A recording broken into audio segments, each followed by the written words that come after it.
In today's video, I'm going to teach you how to delete or hide rulers in your document.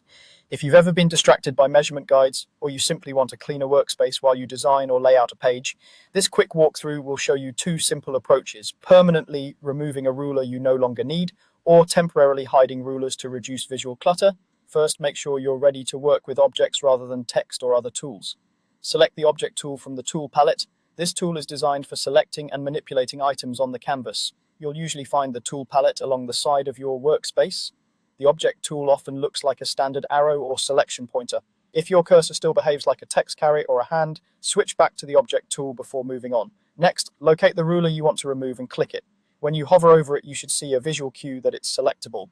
After you click, the ruler will highlight to confirm it's active. Highlighting indicates that any command you apply next will target this specific ruler, so take a second to make sure you've selected the right one.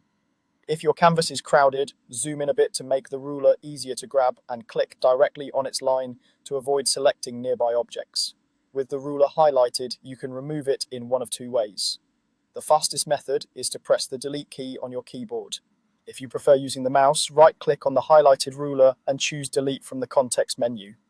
Either option will remove the ruler from your document. If nothing happens, double-check that the ruler is still selected and that you're using the object tool. Then try again. If you don't want to delete anything and just need a cleaner view while you work, you can hide rulers instead. Go to the View menu, find Ruler and uncheck it. This turns off the visual display of rulers without removing any guides you've set. When you're ready to see them again, return to the same View menu and check Ruler to bring them back. To recap, use the Object tool to select and delete a ruler you no longer need, or use the View menu to hide rulers when you want a distraction-free workspace. Choose the approach that best fits your workflow, and you'll keep your canvas clean and your focus sharp.